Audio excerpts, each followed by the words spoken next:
maginga ya Fdnb mu mirwano ikomeye iri gukorera mu gice cya Minembwe no mu mpande zose ku dusantere twa Mikenke ndetse na za Makarati na Rwikavuko. Ndabahaye mwaramutse mwese canke mwiriwe bivanye naho burunga herereye banywanyi mudateba kubana natwe ngaha kuri mbonesha kure mwe rugende bashyirisa amakuru atosoye abarabana n'umutekano politique ubanye n'amakungu ndetse n'ubuzima bwa munsi bw'abanyagihugu nagezweho kuri uyu wa Mungu kwigenekerezo rya 14 Kigarama 2025 n'urugamba rukomeye mu bice bitandukanye bya territoire ya Mwenga ndetse na Walungu ndetse no muri Minembwe. Urugamba rukomeye rurakomeje ni mu gihe kandi bitangazwa ndetse binemezwa ko ibintu bitameze neza. Aho rero inyeshyamba za AVIS zinjiye mu mudugudu witwa Kipupu aha ni muri territoire ya Mwenga mu rugamba rukomeye kandi rukaze. Turaza kandi kubabwira ibijyanye n'imirwano ikomeye nayo ikomeje kugenda igaragara Igoma. Ni Igoma ntabwo nibeshye ahabohowe na mama 23 naho ari kubera imirwano ikomeye mu buryo abantu bari kwibaza ikigiye kuba. Iyi ni imirwano ariko ataramenyekana ubyihishe inyuma. Turaza rero nibidukundira guhamagara uri mu burengerazuba bw'u Rwanda mu karere ka Rubavu twumve situation ihari. Turaza kandi no kuvugisha Roko informa wacu uri mu bice byo muri Side Kivu atubwire ibigezweho mu bice bisa Minembwe. N'urugamba rukomeje kandi rukomeje kwangiza byinshi. Turaza rero kureba uburyo ibintu bikomeje kugenda bimera aho rero bitangazwa ko igisirikare cy'u Burundi cyahinduye tactique cyakoreshaga mu mirwano ikomeye ndetse kizana nandi mageri. Turaza kureba iri kubera mu misozi ya Mwenga ndetse n'uburyo ibintu bihagaze. Turaza kandi kubabwira uburyo ki Fardc bakomeje kugenda bahagurutsa indege bazihagurukirije Burundi zikaza kurasa mu bice bitandukanye bigenzurwa n'umutwe wa mama 23. Ariko biravugwa kandi biremezwa ko mama 23 ikomeje kubaka ikoranabuhanga ribuza indege gukandagira mu kirere igenzura muri Side Kivu. Roko informa wacu aratubwira uko bimeze ni mu gihe kandi nanjye hano imbere yanjye mu makuru mfite nkura kuri ba undercover bari ku mirongo imbere y'urugamba yaba ku ruhande rwa mama 23 ubatugaragariza ishusho y'ibiri kuba ndetse no mureneuza Frdc bakatwereka imyiteguro ikomeye ihari ndetse n'uburyo ba intelligence officer murabizi mu gisirikare buri platoon bifite officer ushinzwe ubutasi bakaba rero bari kubona uburyo kibenshi bakomeje kugenda binjirirwa n'umutwe wa AFC ukomeje kugenda ushaka kubwira bamwe mu bakomandazi ba Frdc ko bagomba kuyoboka iki cyama. Ni mu gihe kandi no muri mama 23 undercover ziri ku mirongo y'imbere y'urugamba iri kugenda zimbwira uburyo ki naba bakomandazi babo abo ku ruhande rwa Frdc babinjirira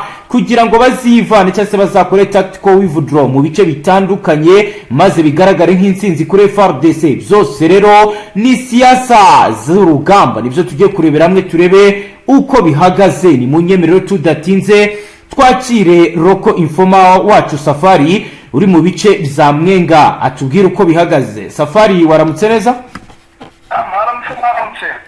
Kugeza ubu muri Mwenga wamaze kumpa ubutumwa ungaragariza ishusho y'uko bihagaze. Ngira ngo wenda wanyemerera mbere y'uko utubwira n'ibindi nkabanza ngasomba ibyo wanyandikiye none ugahita uzamuka utubwira situation mu buryo bwiramvuye. Wambwiye uti amakuru aravuga ndetse hari abarwanyi batwirwaneho bafatanyije na mama 23 ndetse baherekejwe n'abaturage ku munsi w'ejo ku wa gatatu ku itariki ya 13 binjiye neza muri Kipupu mu mujyi munini uherereye muri Intombwe. Aha rero ni muri groupe yitwa Bushimu Kinji ya mbere mu misozi ya Mwenga muri Kivu y'Amajyepfo. Ibi babigezeho nta mirwano na mikibaye. Kuri ubu urambwira uti imirongo iragaragara w'inyeshyamba zinjiye muri Kipupu ndetse n'Imikenge uwo munsi kumanywa. Iki ni igikorwa cyari cyabanjirije no kuba bari bavuye ingabo za leta zaravuye mu bice byagenzurwaga nabo mu minsi mike yari ishize nyuma y'uko umujyi wa Uvira ufashwe. Ati abaturage baravuga kandi baragaragaza ko bishimiye kuza kwa mama 23 ndetse na twirwaneho kuko bari bamaze igihe kinini bakorerwa ibikorwa by'ubugizi bwa nabi. Bwana Safari rero ndagira ngo urambure noneho tubwire mu buryo bw'iramvuye ibiri kuba akantu ku kandi byifashe gute? Amaginga ya imirwano ikomeje kugenda igaragara muri teritwari ya Mfizi, ariko niho navuga ko imirwano ikomeye cyane ndetse iri gusakiranisha amadubu n'intare ndetse n'ingabo z'u Burundi. Yego.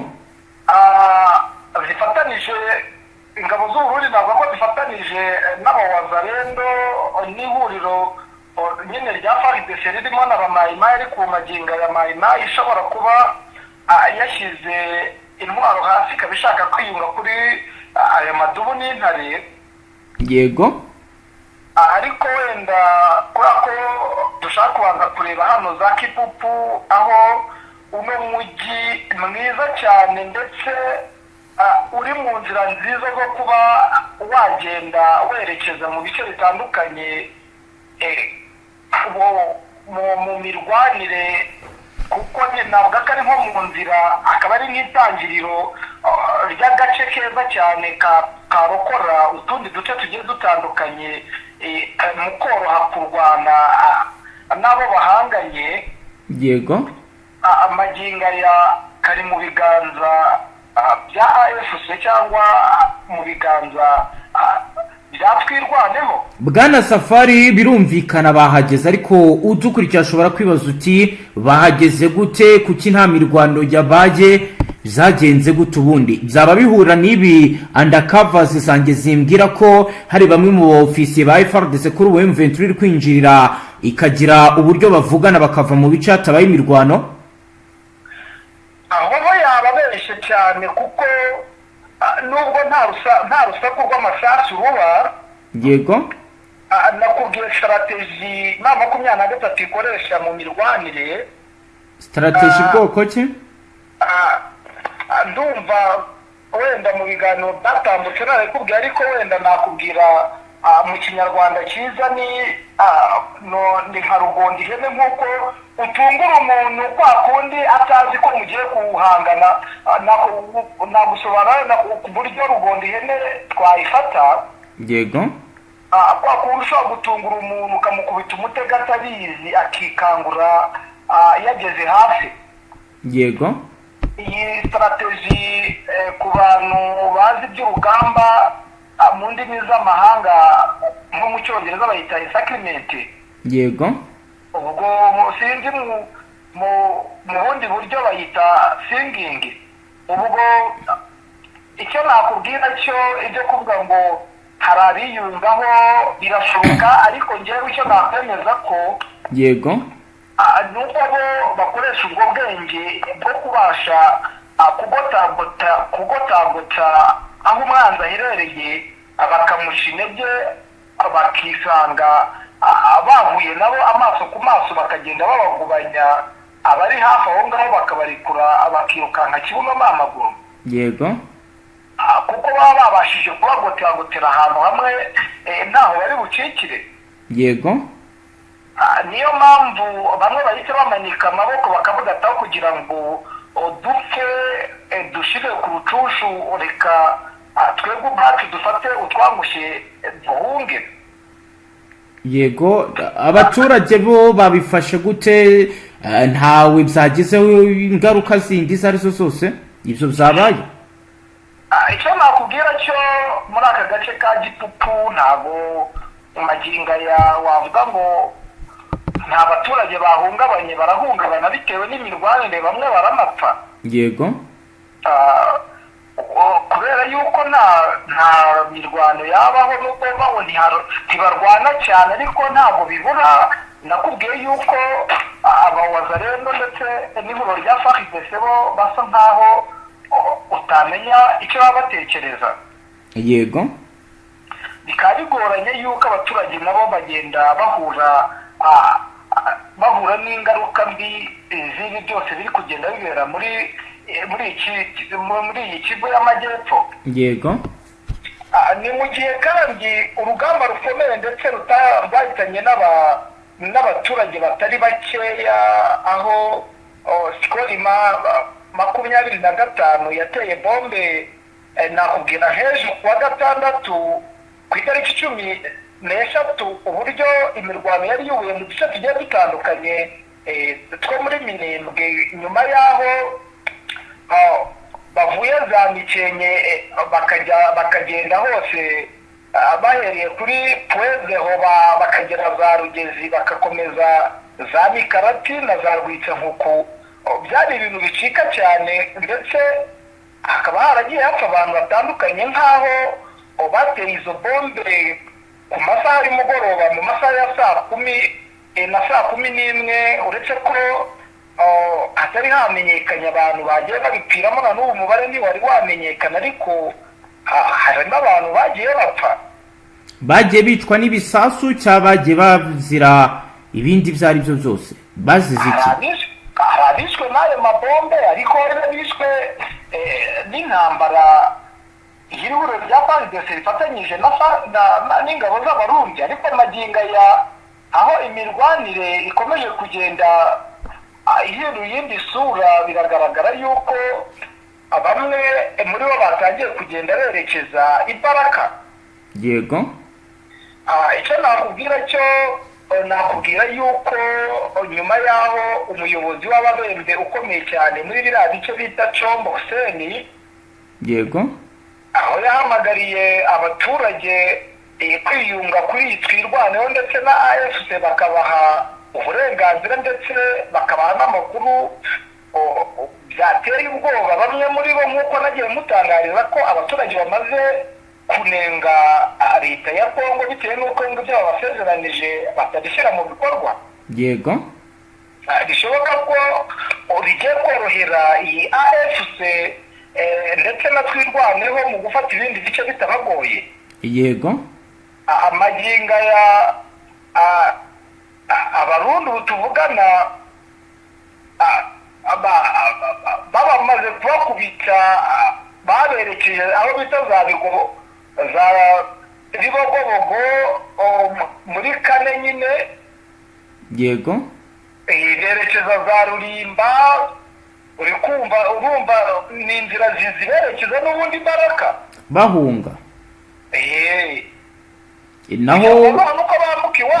Naho kugeza ubu ku bijyanye na n'uruhande rwa leta kwisubiza ibice byo bihagaze gute? Kugeza ubu icyo nakubwira cyo ni uko umwuka uhari maginga ya twashakishiriza mu ntara ya Bujumbura, kuko niho imyiteguro isa nkaho iri. Yego. Naho muri utu duce inyeshyamba za M23 aho zagiye zifata ndetse n'aho zagiye zishaka kwerekeza zifata. Yego. Biragoranye ko abasirikare basigaye muri ibi bice hari icyo bakora, kuko nakubwiye yuko iramirwane ya M23 ikoresha yica abasirikare mu mutwe, aho basigara batagitekereza icyo gukora. Bivuze ko bitesha mu mutwe coalition ya Fardc? Nuko rwose bihagaze, ni nako binameze. Yego. Kuko nubwo wumva ngo harimo abasirikare ngo biyunga kuri M23, reka da, ahubwo abo kubera gupfa mu mutwe bitewe n'uburyo babafungira amazi n'umuriro bakabagotera hamwe. Yego. Byabahungabanyije mu mutwe maginga ya kereka bahinduye abari muri ibi bice wenda bakamenamo abandi bariya bakabajyana bakabahari haso. Yego. Nibwo wenda twakwitega ko hari icyakorwa muri ibi bice M23 iri gushaka kongera kwigarurira nyuma yaho yigaruye ibindi bice byinshi bitandukanye by'igifite kivu. Yego. Mu bigaragara rero ahantu hateye urujijo hakomeye cyane ni mu ntara ya Bujumbura, niho imyiteguro ikomeye, aho n'ubundi hagikomeje gukorerwa imyitozo nk'uko nagiye mbikubwira. N'ubundi indege ziri aho ngaho mu kirere, izo za Kuri n'ubundi zituruka muri ibyo bice bya Bujumbura. Yego. Urumva rero ko byagenda kose, icyo nakubwira ni uko ibintu bikomeje kugenda bigaragara ko intara ya Bujumbura hari icyo yokeje, gusa icyo nanjye nagutangariza muri ibi bice M23 nta mikino ifite, yarangije kubona ko utu duce twose iri budufatika dusakuma bitewe n'uko yubatse uburyo bw'imirwanire butajya bushobokera igisirikare icyo ari cyo cyose. Yego. Niyo mpamvu magingo aya ngaya Akipupu yagiye mu biganza byayo. Nakubwiye ko hari n'ibindi bice nakubwira nka Mikenke, ndaho umutekano ukomeje kubura, uragarutse santire ya Minembwe tayari abantu bari mu bikorwa bisanzwe, za Murenge hose nta kibazo, kugeza ubu na za Makarati na Rwitsamuku nta kibazo gihari, abaturage bagiye mu nsengero. Naho ibitero Kanyuka yavugaga by'indege byo zasize amakuru mwamenya aho byagabwe mufite nayaye kugeza ubu? Icyo nakubwira cy'igitero nagutangariza, njye nabonesheje amaso yanjye. Yego. Ni igitero cyasikoye M25. Yego. Cyateye nyine muri ibi bice bya Minembwe, aho cyarashe ikombura ku isaha ya 10 ndetse na 11. Icyo nicyo gitero nakubwira cyo cyasize abatari bake, batari bamenye umubare. Yego. Nicyo ngicyo cyagaragaye muri aka gace kari karimo imirwano kuva ejo mu gitondo. Naho kubirebana n'abaturage bahunga, haba hari abari kuva wenda mu bice byabo bahunga? Aho imirwano iri n'ubundi, kubera yuko akenshi na kenshi ndi kukubwira yuko impamvu iri huriro rya Fardc rirwana akenshi usanga rigenda rinahohotera abaturage ribica. Yego. Niyo mpamvu harimo bamwe baba bagenda bahunga, ariko muri utu duce nagutangariza ko atari benshi, kereka muri ziriya nzira za Baraka bo bagiye bafite ubwoba, kuko urumva ko guhunga kw'abanyamurenge ntibyakoroha. Yego. Kubera yuko n'ubundi baba bagomba gushyigikira bene wabo bari ku rugamba, kuko urumva nibo babashyira ibyo barya n'ibyo kunywa. Abaturage bari gufasha nyine abahanganye na Fardc mu buryo bw'ubutabazi. Yego. Naho ibijyanye n'ubugambanyi biri kugenda bivugwa, rwa rugomo rw'abazarendo ndetse n'aba Fardc Baraka, byo bihagaze gute bwana Safari? Icyo nakubwira cyo, nyuma y'aho nyine abaturage bakomeje kugenda babona ko guverinoma ya leta ya Kinshasa isa nk'aho ibareshya. Yego. Bamwe muri bo bareba ibishoboka, bari kubona ko M23 ifite gahunda. Bumva nakubwiye ko Cyombo Hussein ni umubembe ukomeye cyane, umwe mu b'imbere urimo gukangurira abo mu bwoko bw'ababembe kwiyunga kuri twirwaneho ndetse na M23. Yego. Ibyo bishobora kugaragara nk'akagambane, ariko tutavuga ko ari akagambane. Ni mu gihe kandi n'ubundi ibiri kuba ni bya bindi by'abasangiye ubusa bita n'ibisambo bihuza Fardc ndetse n'abawazarendo. Ubu gahunda yabo ari ukusahura bigendera, byateje urujijo bitewe n'uko ngo abawazarendo baba bataratojwe indangagaciro. Yego. Niyo mpamvu buri ruhande rufite urwikekwa bitewe n'uko iyi M23 ifite taktikoma y'imirwanire ihambaye. Yego. Niyo mpamvu rero urwikekwe ruri mu ihuriro rigiye ritandukanye, kuko nakubwiye yuko abari ku rugamba ari benshi. Ntabwo ingabo z'Uburundi ugashyiraho Fardc, ugashyiraho abawazarendo, ugashyiraho abamayimayi ndetse n'abandi bagiye batandukanye utamenya n'abacashuru. Yego. Urwikekwe ntirwabura, kuko ahantu harenze abantu 2-3 ntabwo habura urwikekwe. yego bwana Safari reka dusoreza ugura komeza ukurikirane situation iri kubera mu bice bitandukanye ugenda tugezaho update uko bigenda bimera. Yego nta kibazo. Yego namwe banywanyi mudateba kubana natwe ngaha reka dusoreze aha tubashimire cyane wo dukurikiye bwa mbere tucyonda sabone ntuzongere gucika ukundi n'amakuru ndetse n'ibiganiro tubashyikiriza byibanda cyane ku mutekano politique ububanyi n'amakungu ndetse n'ubuzima bwa munsi bw'abanyagihugu. Hasta la vista.